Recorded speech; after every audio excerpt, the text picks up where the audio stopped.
Welcome to Landscaping Podcast. My name is Joel Barnett and I'm your host, and it's a bit of a different episode this week. So I'm doing an Instagram live for the first time. So no idea how well it's going to go, but looks like it's started recording. So off to a flyer. So today I'm going to be answering questions that were, I put a message on Instagram to see if any people had any questions for the podcast. They can be about landscaping or about, anything to do with the business or any other episodes that we've had on the podcast. So I had a great question first off from Platinum Landscapes, who asked, have you thought about life after landscaping? It's a timely question as well, because it's something I've been thinking of the last maybe 9 months. So I'll turn 40 in 2 months. And so the body's going okay at the moment, but yeah, it's something that most people would realise that they're not always going to be able to do landscape construction until they're 75, whenever they want to retire. So yeah, it's something I've been thinking of. So that's why I'm starting to push towards doing more designs as well. Because obviously you can do that for a lot longer, and it's something I love doing. So yeah, and also one of my workers is going to be moving overseas, one of my qualified guys, next year for an indefinite period. So I have no idea how things are going to look once he's gone. So yeah, we'll have the design side of things there, just in case everything turns to no construction side of things. But yeah, that's something that a lot of people would have to think about. So it's good to have the design side of things, so that if your body does break down, you can still earn an income. Like everyone's got income protection, or everyone should have income protection. But it's good to have something that you can actually do to work, because that's not going to allow you to live the lifestyle that you're currently living. So yeah, life after landscaping will still be landscaping, but it won't be at Bunnings. I've thought of that as well. Could be one of the old men there teaching young people what they need to be doing correctly. But yeah, hopefully in design. So doing a design at the garden show coming up in March, and hopefully that goes pretty well, and then that'll sort of launch the design side of things better than what it's doing already. And it's going pretty good now. But yeah, that's the plan for that. Hopefully move into design. In a perfect world, I'll keep construction going as well. But yeah, we'll wait and see. So, because at the moment I'm not taking on work for 2024, because I don't know what it's going to look like then, and that is a while away anyway. The next question was from Forest Landscape Design. He said, how often does a design or plan need to be adjusted to work on site? And I would, without thinking about it minutely, but I think it'd be every single job you change the plan to a certain degree. And it might just be, moving pavers 100 mil or something. It could be something really minor, but it's impossible for the designer to know everything on site. Like whether you're communicating with the builder as well. Like there might be a certain window that doesn't go where it was going to go on the plan, so then it's got to move, a small amount. So yeah, you've always got to be flexible and change things according to what needs to happen. You can't just be, I say it a few times to my guys, you can't just be a robot and say, well, this is what it says on the plan. This is what I'm going to do, even though it doesn't make any sense. And a lot of the time we'll consult with the designer or architect or whoever's in charge of the project and make sure that they're happy with what we're doing. And this is the same thing. It's another good example of when you don't want to contact someone and just say you've got a problem.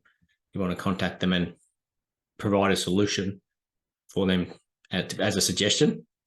So, for example, let's say that a window is not where it's supposed to be on the plans that they would have received, you could call up and say, the window's 200 mil further this way. Do you want me to split the paving in half so that it matches up or whatever?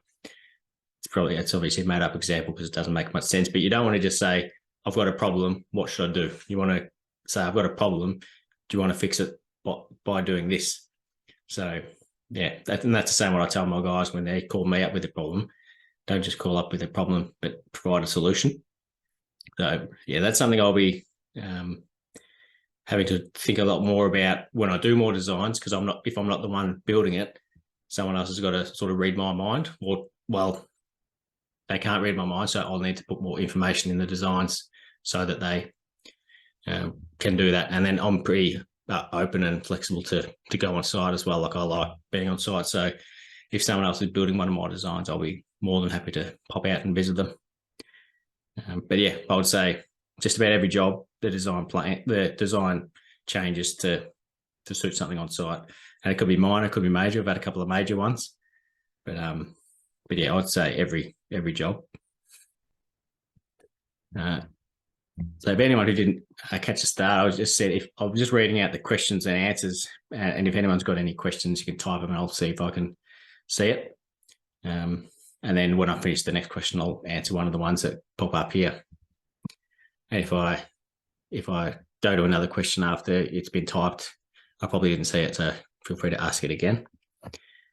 This one's from Billy Ismay's Landscape and Construction. What was the hardest thing to cope with coming out of the pandemic with workers? Because we're in Geelong, which is a regional part of Victoria, we were probably one of the most lucky areas in Victoria. So when Melbourne was in a lot of their lockdowns, we weren't, so we could still work.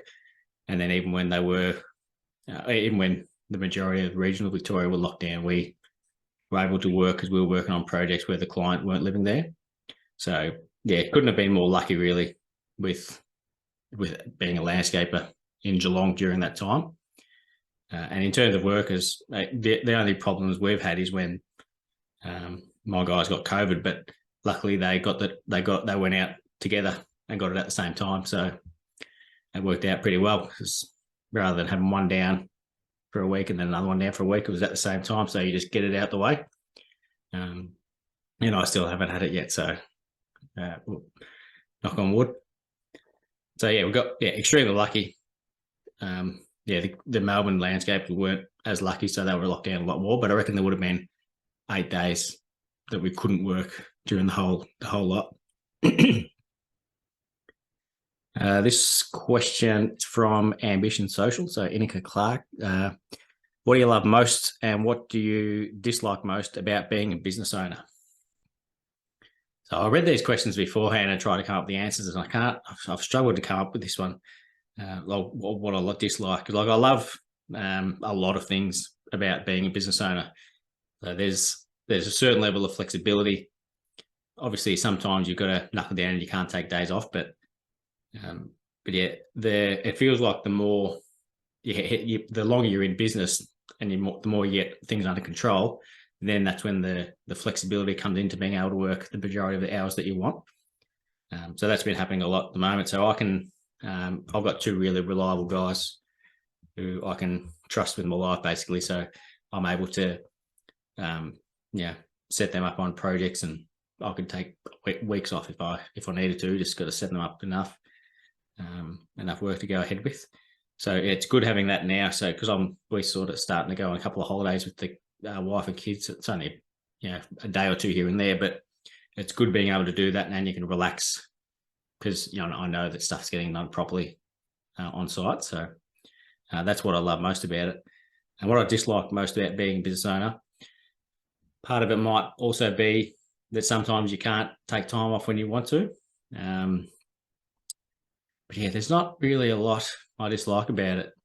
When I had a spell from being a business owner, that was because I had my first child. She was only 6 months old, and I didn't know. I was just scared about what might happen.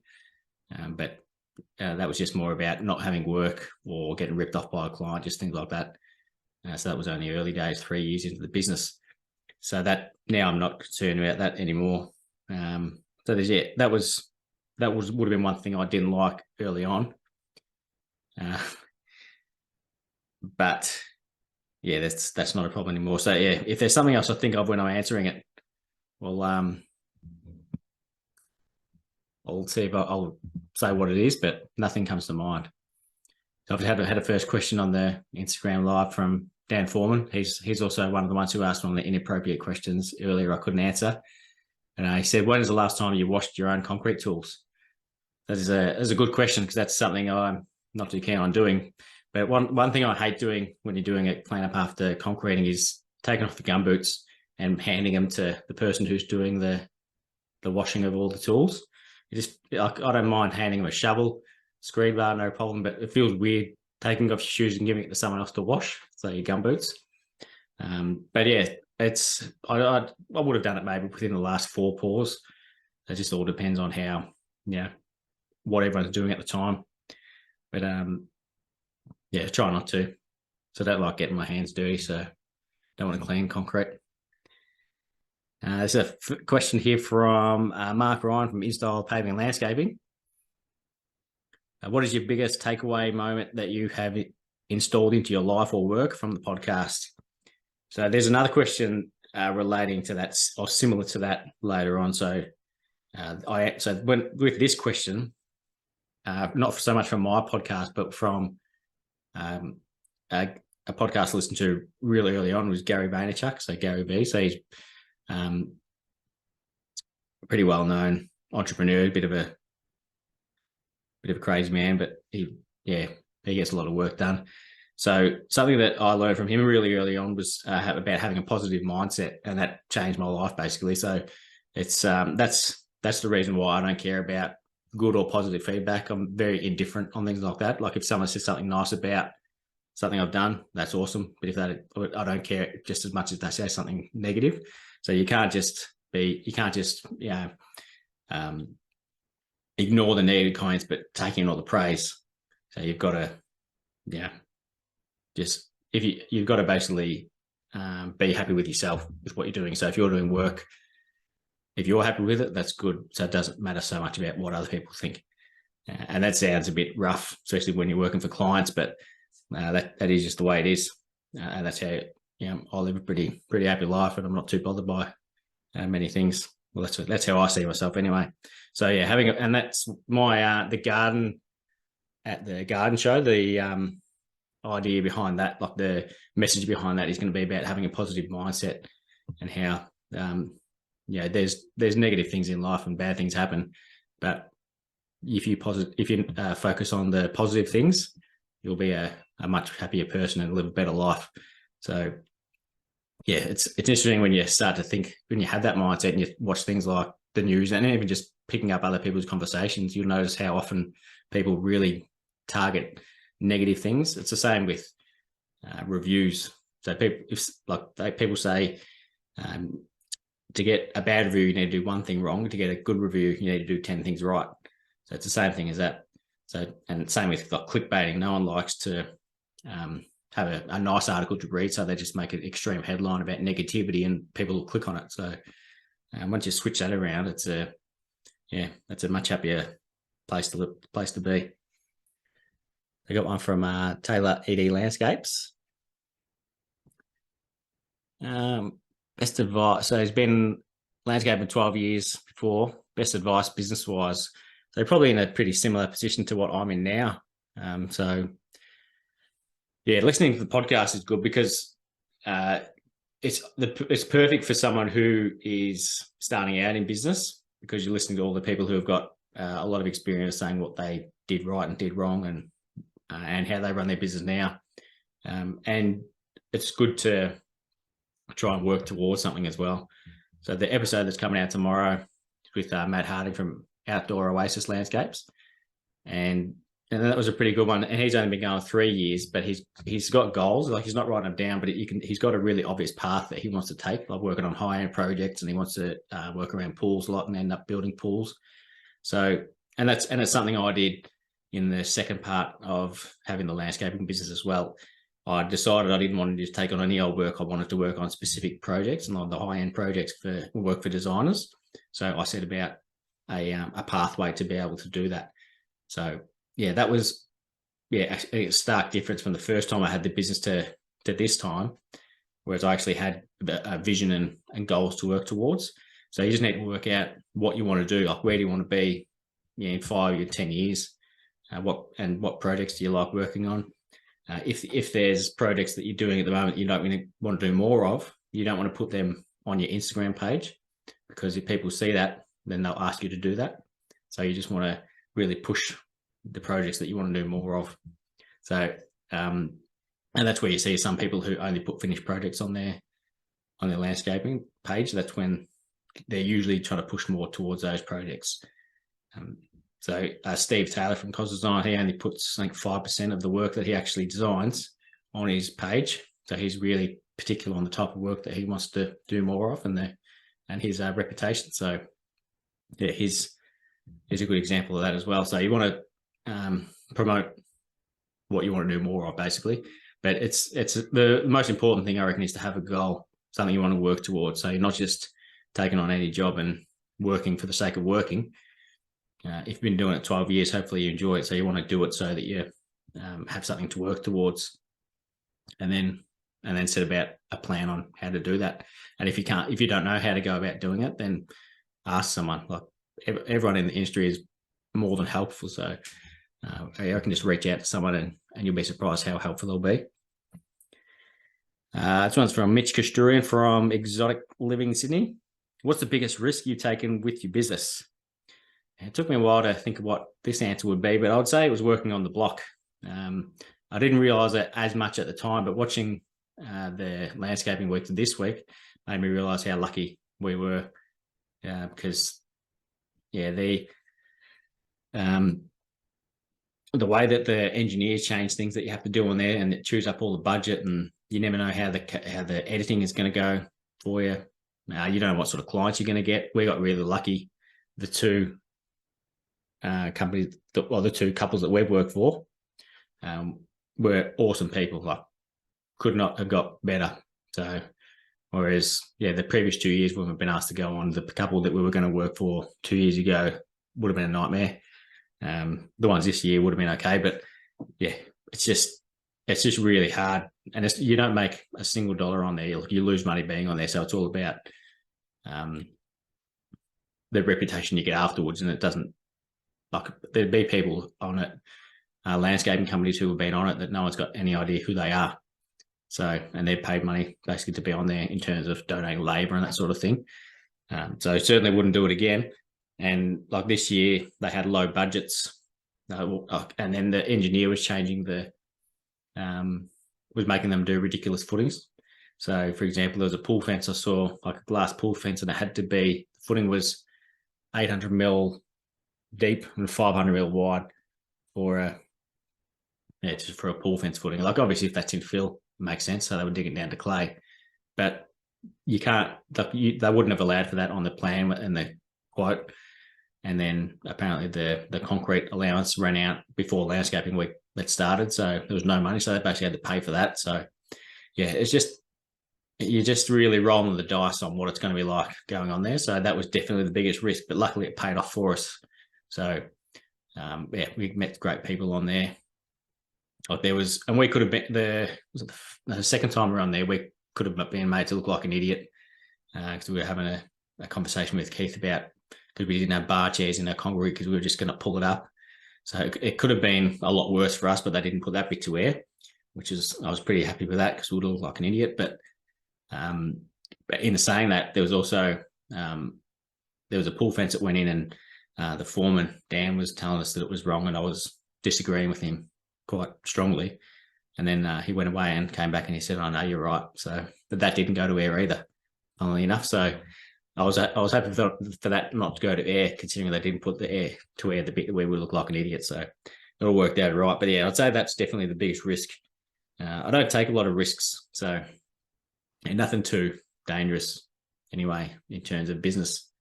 Then I can think of anyway, other than getting concrete before it's ready.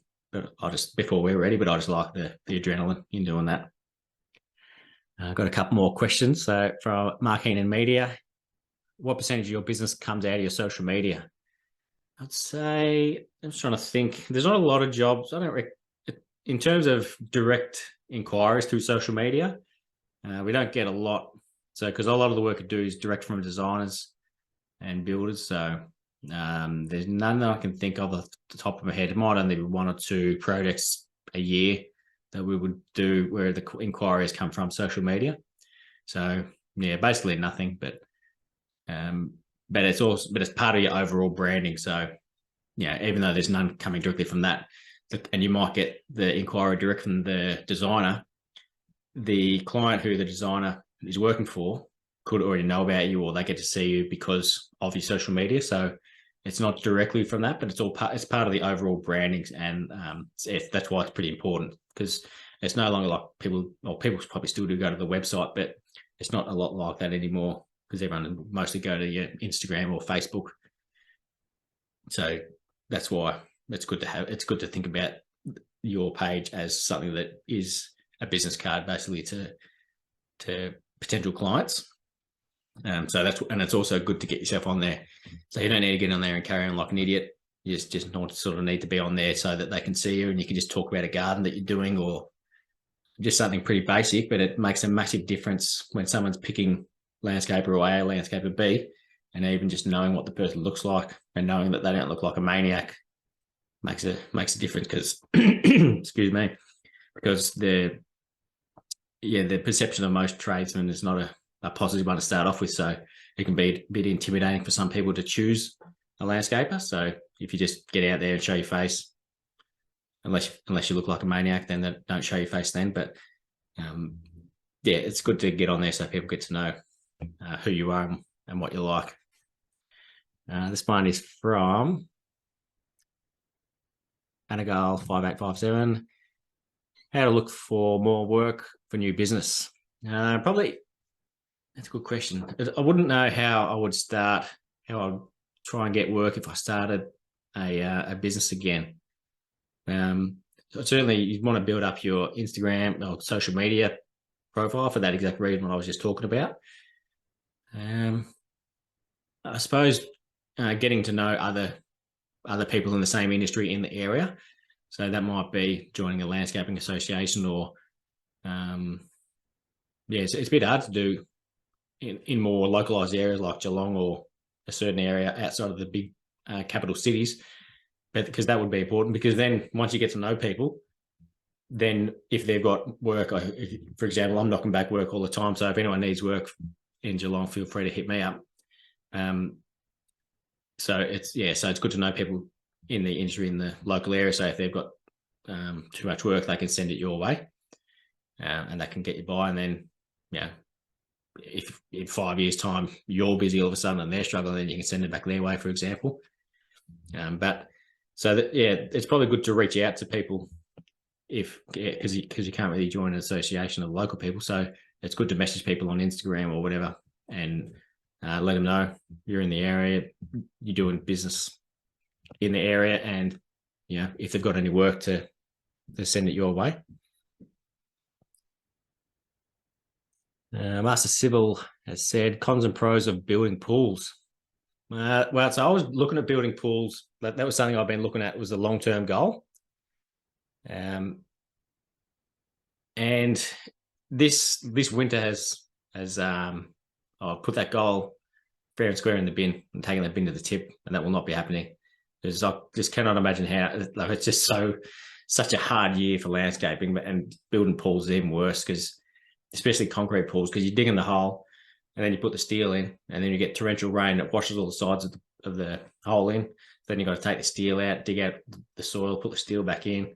There's no allowance for that. So cave-ins have scared me away, and the building pools aren't as straightforward as what everyone thinks they are. You don't just dig a hole, put steel and plumbing in and concrete it. There's a lot more involved, and a lot more things can go wrong. And I hate excavations anyway, so I don't like digging down 600, let alone 2 meters.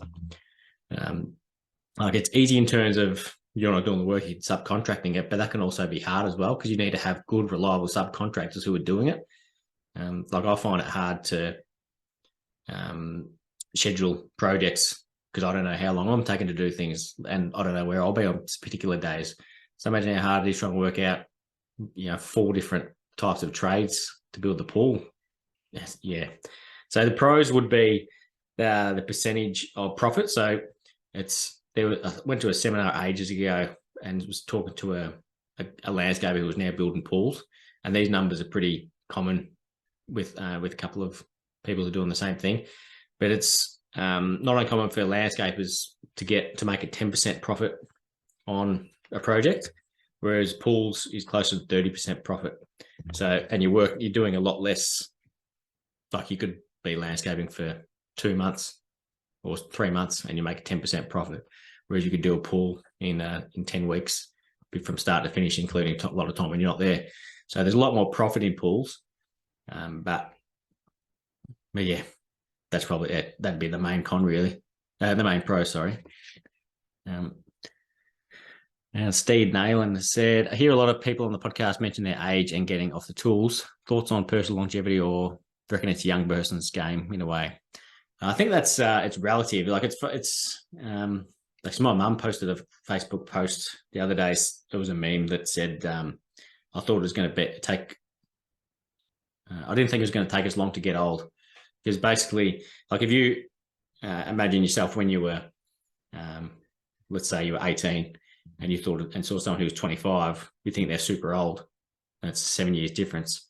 But then when you're 28, someone is 35. It's not that much. It's not as extreme. So, and when I was talking to Matt on this week's episode of the podcast, he said he's just turned 30. So now he's old, and I'm about to turn 40. So now I'm old. But then I also know the best landscaper I know, Sean McDonald, he's 53.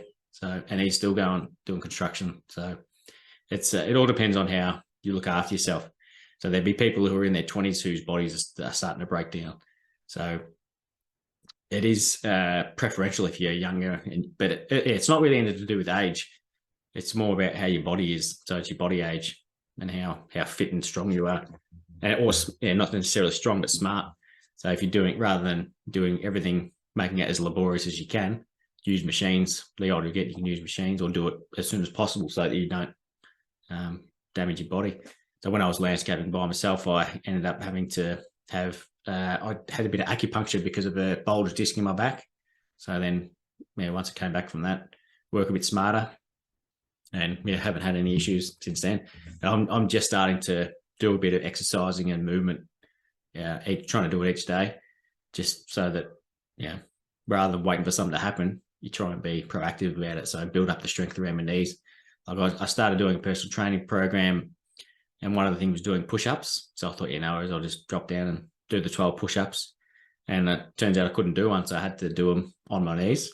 And then 2 weeks into that program now, I can punch out 2 sets of 20. So, I was strong. My muscles were fine for landscaping, but it helps to build. Like I couldn't do a push-up. Like you don't need to do push-ups, but obviously there's a certain weakness there that I didn't want to have. So I'm building up the entire muscle areas rather than just the one specific for landscaping, so that because the stronger your muscles are, the more likely you are to avoid injury. That's what I assume can happen anyway. Just scrolling down. I can see Earth Design Landscape, so I'm just going to answer one of the other ones from the list first. It's from Richard Fanning Designs. What's the single most informative or helpful piece of advice you found from all the episodes so far? So I couldn't think of anything off the top of my head. So what I did was I went through all of the clips that I post on Instagram on the Landscaping Podcast page, because they're usually the most informative things that I've realised throughout the episode. So I'll read out a few of the good ones that I came up with, or that I found through there, and it's in order from the first one. And so Graham Rowe was my first guest, and he had a couple of good things on there. So he spoke about being the black sheep in terms of people who are arty and sticking together. And I've started to find that. So it's basically you're finding someone who has got a shared interest to you, which is uncommon. So you sort of stick together because you've got a common goal, a common passion. And he also spoke about creative jobs mean that you're switched on 24/7. So he was talking about when he was designing for Better Homes Gardens, and this is something I spoke about with Emmeline Bowman a couple of weeks ago, where she was saying she didn't know how we can do the construction, 6 or 7 days a week. But then we were talking about how much harder it is to do design because you've got to be switched on the whole time. Whereas if you're doing construction, you could be pushing the wheelbarrow, so you're not really thinking about much while you're doing it. But while you're when you're designing, you just switch on the whole time. You can't switch off because obviously you're not going to do anything while you do. Whereas if you switch off when you're doing construction, you can still do stuff because you can walk, do basic stuff like that. So it was, I spoke about that with Emmeline, and then it was interesting to see that I'd done a clip where Graham mentioned that as well. So that's what it can be. So it's why it's important to have a break from doing design as well. Jason Hodges spoke about how there should be a larger achievable gardens at the garden show in the $30,000 to $40,000 range. He said that 2 years ago, or whenever it was, a year and a half ago. So that might be around the $50,000 range. So there's people who are going there. It's similar to the block at the moment, actually, in terms of people don't find it. No one sees that as realistic, what they're doing, because they're $4 million houses. So no one finds that achievable. And it can be the same with some of the garden shows. They could, basically to build it in real life is $200,000. So again, some people do that, but it's not that realistic for everyone. So he was saying that there should be a $30,000 to $40,000 range. And I realised that's similar to what mine is that I'm doing at the garden show this year. Probably it could be the 50 to 60,000. Like, this is to build it in a real situation. It's impossible to say, but there's nothing too extreme in it. Nothing that's out of reach of anyone. Not only wealthy people are buying anything that's in this garden. So that was something I found. I think it was a good point, and it's something that was just coincidentally happening. Brent Reed and Joel Keane both spoke about feeling like when they employed people, they felt like they were just working for the sake of employing people, which is a pretty common thing. And I felt like that at times as well, because that's basically what I was doing. And that comes down to not quoting the jobs well enough and just basically not being a good enough business person. But you can't you can't really make things work if you don't have the right cattle for it. So both of them have less staff than when they felt like that, because some people know how to run a business with plenty of staff and some don't. So if you don't know how to do it, you'll feel like that. And I felt like that, and I spoke to someone recently about it as well. Because it's one of the questions that comes up later about wanting to work by himself, because he can't stand it. He enjoys that more than working with 4 people, and it feels like he's working for them to have a job. Peter Shaw, that was a cracking episode. He spoke about factoring downtime into daily rates. So when I first worked out, I learned this from my boss about how to work out your daily rate and then subsequently hourly rate. But he basically said you add up all your expenses, like absolutely everything, and then divide it by 220, because that's how many days you can work in a year once you take out all the public holidays, weekends, sick days, and annual leave. So you want to take out all the sick days so that you're allowing for it. And if your staff don't use it, then it's a bonus. And the same with the holidays, although they'll get paid out eventually anyway. But and so what Peter said was you only want to allow like 6 hours a day, because you're only going to do 6 hours of productive work a day, and that's not something I thought of. So you could think back to 220 days for your daily rate, but then you want to divide that by 6 to get your hourly rate. So that was a good one. Mitch Davies was talking about not reacting to red flags and it costing him, and similar to Emmeline Bowman, talking about trusting your gut. So he had an issue with a client, and he said that he had noticed some issues early on, but didn't do anything about it. So that's something I could not preach that enough. Usually, like not usually, if you got a bit bad feeling about something, there's a reason for it. So you're better off walking away, and because if you walk away, you can go to another project. Whereas if you go ahead with it and something goes wrong, then it's going to cost you money. So I'd always, as soon as you feel bad about something, and it could be for the client or for the landscaper, if something doesn't feel right, you should walk away.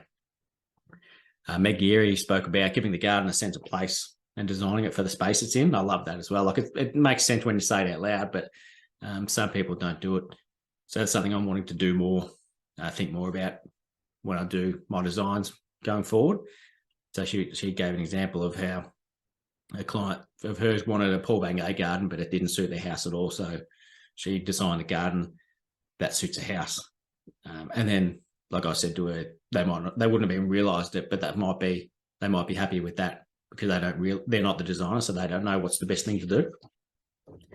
I like how Mon Palmer was talking about how she looked at industries outside of landscaping, like architecture, interior design, fashion, and travel, to get inspiration from, and also to see how they ran their business.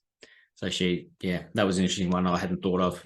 So rather, if you're wanting to get inspiration, rather than just looking at other landscaping projects, you can look at different industries like interior design and architecture. So you can, just do something different and unique. Dean Harold was talking about being unique and innovative in his design. So that's a good way to do it as well. So rather than copying what other people are doing already, you can create something. Ian Barker talked about making your own luck by saying yes when opportunity presents itself. So he said you've got to be lucky, but you can also make that luck by saying yes when an opportunity presents itself. And that's something I like to do, is I like to say yes to things when they come along and then work out how you're going to do it. Mitch Kusturian asked a question before. He had a good one. Again, he was only youngish into the company when he was working. He wanted to work on high-end projects. So he was knocking back jobs because they weren't what he wanted to be working on. And I'm a bit jealous because I didn't have that mindset at all when I started out. So yeah, and again, I mentioned a few times, but Matt's got that as well, who's coming out, his episode comes out tomorrow. He's wanting to work on high-end projects as well. And it's not for everyone. Not everyone wants to work on those projects. Like I've run into people who have got no interest in working on them. They just want to do what I could consider basic stuff, but they can get in and do it. There's no risk. They know what's going to happen. So it's a lot safer and can be probably more profitable as well at times. Bruce Winstanley's acronym of WHIRL is one of the greats. So that's how you can assess how you're going with your business. So it's WHIRL. So you need to, so rather than, so W stands for wages, H is health, I is investments, R is relationships, and L is, what's L? Relationships, lifestyle. So you basically give yourself a score out of 10 for each one, and then see if you've got a high enough overall score. So you don't want to be, what your wages, what you're paying yourself. So there's no good them being at a 10 if your relationships and lifestyle are at a 2 because you're working like a maniac, making all this good money, but you're never seeing your wife or kids or whatever. So you want to have a balanced scorecard on that. So WHIRL is that one good one. There's only 2 more to go. Matt Heiner talked about how he had to lower his expectations to empower his staff, and even though what the employee didn't meet Matt's expectations, it far exceeded the clients. So that's something you need to do when you're stepping off the tools and having other people run your projects and empowering your staff. And that's something I've started to realise recently, is we're a lot better than I sometimes think we are, because we're always, striving for perfection and continuously improving. And then I look at other gardens that are getting celebrated, and there's things that I pick up on them and think like I wouldn't have accepted on one of our projects. So it's just something that I've realised all of a sudden but we might be better than I thought we are. But I'm usually pretty positive anyway. So I usually think I'm, I don't lack confidence. But maybe we are. The guys are doing a lot better job than what I think, and like I think they're doing a great job. But it's just one of those things when you're always looking to improve. Sometimes you need to realise that you're doing okay. And the last one was, it was interesting that the 2 gardens that I brought up to talk about with Tim Pilgrim from TB Gardens, that I complimented on a couple of his projects, that both of them he was given free rein on the design. So that just goes to show that if you're getting the right person in to design your project, you want to listen to what they say, because they're the professional. And it's a bit of a fine line, because there's certain things that you want, but you've also got to trust them that they know how to deliver that.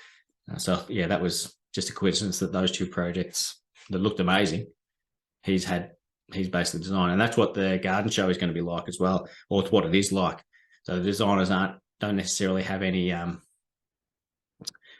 what's the word? They don't have to meet a client's wish list or something for those gardens. Like the one I'm doing, it's everything I'm doing I want to do. So if it looks no good, that's because I'm no good. If it looks awesome, that's because I can design awesome gardens. So, there'll be people who think both. So that's something you get with all designs, really. Some people like it, some people don't. What's the next question? There's a couple of quick ones here from handle 123 Blue Jumper.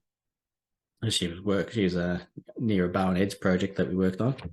Do you design gardens yourself? So yes, I do that, and I'm starting to do a lot more of them now as well. I'll always like doing other people's as well. So I'm always learning a bit off other people's. And what's a reasonable budget for a new garden? So that's obviously a difficult one to answer, because we've done jobs for $5,000 and we've done ones for $330,000, both new gardens. So it really depends on what you put in there.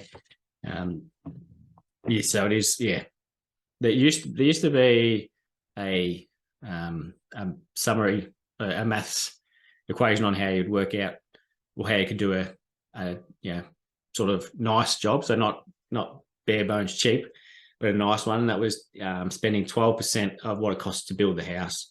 So not what it costs to buy the house and the land, but just to build the house. So if you're building $1 million house, if you spend $120,000 on the landscaping, you'll get something that's, it's nice. So it's not, you can certainly go a lot more. And if you add things like a pool, that's obviously going to make that a lot more as well.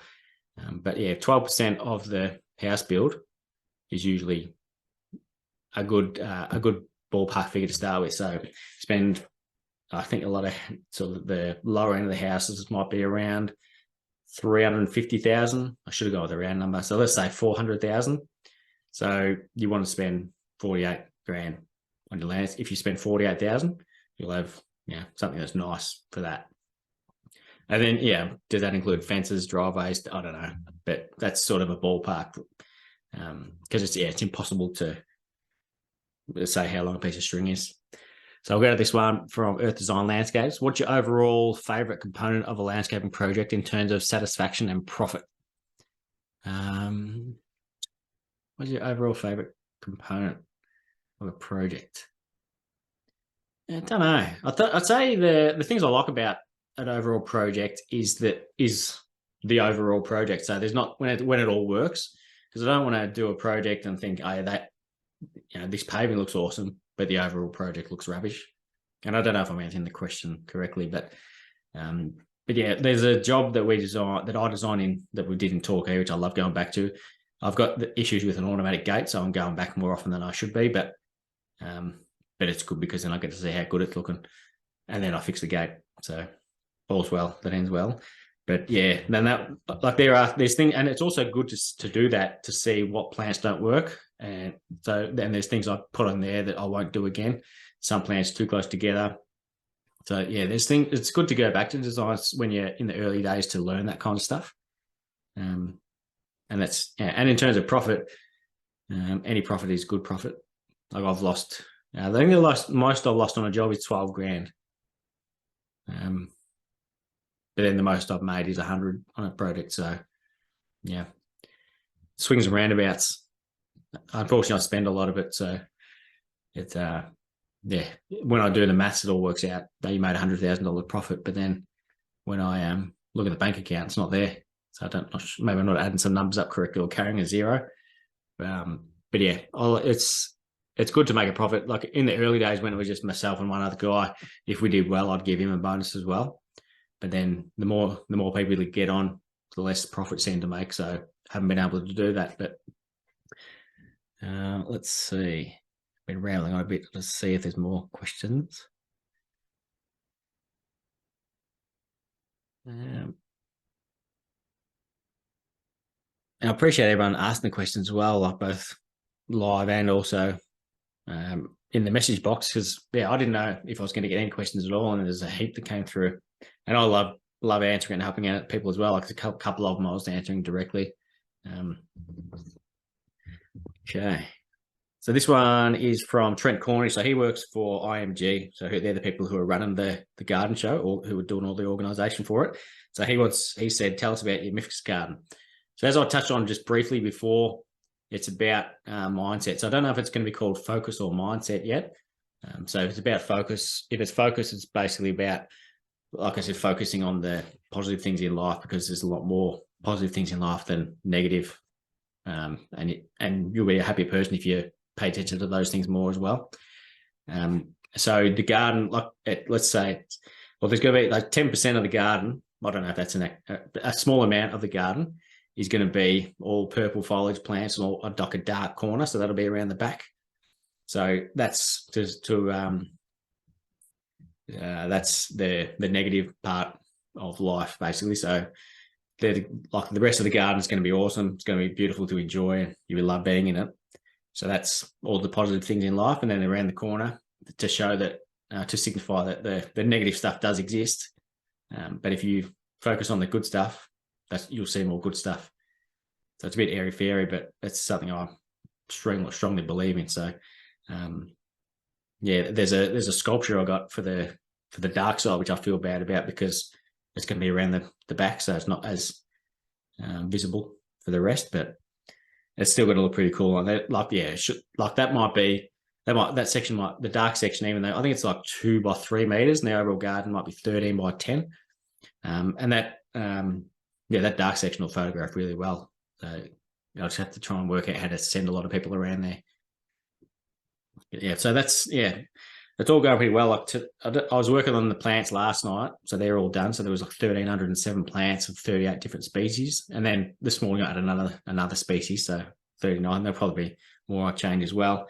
And now I'm about to send it off to the 3D companies to do it up in 3D, which I'm pretty excited about, so I can see if it looks how I hope it's going to look. So now I've got to do some minor elevations, a bit more detail about like there's a pergola in there and that sort of thing, just so they can know what what a square is when you're looking at 2D, what it actually is. So yeah, I'm pretty excited to get that back. And then can't wait to get stuck into it. And we're gonna start building a lot of the garden at our shed as soon as possible. So you might have heard me mention in a post recently that we're doing some travertine crazy paving steps, so mitered steps. I'm going to do them in this garden as well.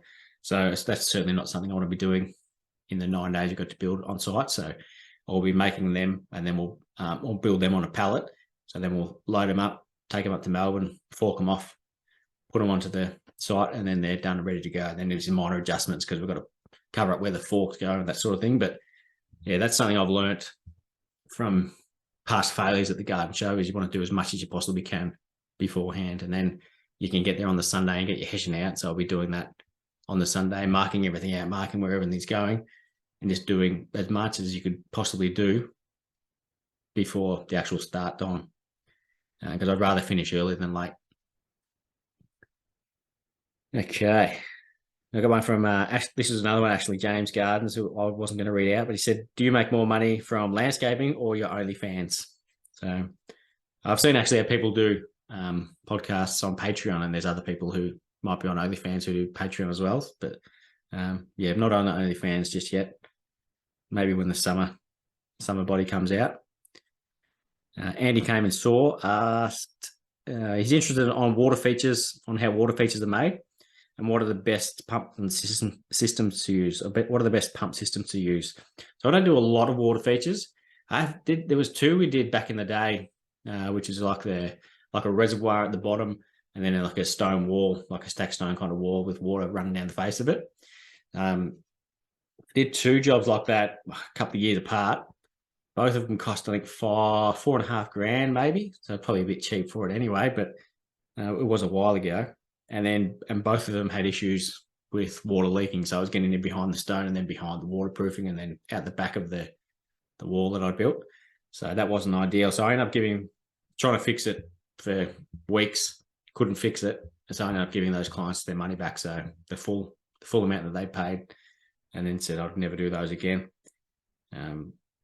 So I don't like water features that much if they do leak. In saying that, there's 2 water features in this show garden I'm doing. But one of them is just a reflection pond, so that surely can't leak. The other one could leak, so hopefully not. That'll be a bit of a disaster. But we did one. I've done one of the sort of natural, what are they called? Pondless waterfalls. I've done one of them and loved that. And that worked out really well. Like I've been back to those clients and they said that they haven't had to fill it up since. So when it first started, there was a bit of an overflow section, like the side. The liner had settled, so that was water was getting out of there. but after we fixed that up, hasn't had an issue with it. So that's went pretty well. I love doing it. I was thinking of doing those a bit more often, but just getting caught up doing other work. So I'm not the right person to ask on water features, but we've quoted one for a project next year, which is basically a big concrete pond, and I'm getting pond art water gardens to do fiberglassing. So if I would do anything, I'll get it fiberglassed. So then they cover the warranty. So if it leaks, they'll come and fix it until it's not leaking anymore. So it's just you just got to allow a lot more money for it so that you can make it leak proof. And if the client doesn't go ahead with it, then too bad. You're better off not doing it than having one that's cheap and leaks. In terms of pumps, a couple we've done in the past, I've used Oz Water Gardens. So I just told them what I needed, and they sent the pump down when they want it in the pond or outside of the pond. And then so I've designed in a couple of projects. The ones from Water Features Direct. So they've got ones that are really good. They're like an overflowing urn, and it sits on a grate. So you've got the whole kit that comes with it. So they'll send you the pump. They'll have a pump with it as well. So they're pretty good. So if you're wanting just a small one to sit in the corner, I'd go Water Features Direct. Let's see. Steve Nayland has got a question. An industry figure you usually look up to, your goats of the industry. So that's easy one. So that is Steve Taylor. So I like his designs are perfection, and like the exact thing that I love, the style. So he had his house open for the open gardens last weekend. So I drove. So he lives 2 hours away from me. So I drove up there, had a walk around his garden, and then drove back home. So that and I would do it again as well. It was awesome. It's like he shows it on his Instagram a fair bit, but it looks so much better in person, and it looks awesome on his Instagram. So it's just awesome, and awesome guy as well. And he also, like, I'm wanting to do a similar kind of pathway that he's done. So he started off in construction, and then he gradually moved into design. So that's something I'm wanting to do as well. So I won't get to the skills that he has, but and getting to work with him on the block was awesome as well, because he said beforehand, he goes, "Oh, I'll strap the tool belt on and I'll give you a hand." I thought, yeah, cool story, bro. I'm sure you'll be really helpful. But he was an absolute machine. Like, I had no idea. Yeah, he was as skilled as what he is on tools as well. So, and he's done his landscaping at his house. So it's no surprise now. But he was an absolute legend on that. And nice guy. Just couldn't talk more highly of him. So he's definitely someone I look up to, and he's the GOAT. I'll just scroll down and see if there are any more. Okay, what do we got? We got 1, 2, 3. We got 5 to go. So I didn't know how long this is going to go either, and I'm rambling on. It's going to be probably over an hour. This one from Mark Ryan from his Grow Men's Coaching account. So that's something you should give a follow to, his Grow Men's Coaching. So he does, training, and just it's best. Again, that's a similar thing about having the positive mindset. Like, he'd be all over that as well. So he said, what would you do tomorrow if you knew you couldn't fail? So my first reaction to answer that is the same answer that I've thought of since, and that is I would buy a Tats Lotto ticket. So that's could be a bit shallow, but I've always heard people say money can't make you happy, but I wanted to have that challenge, see if it could make me happy. So look, I understand that money on its own doesn't make you happy, but it certainly makes your life a hell of a lot easier.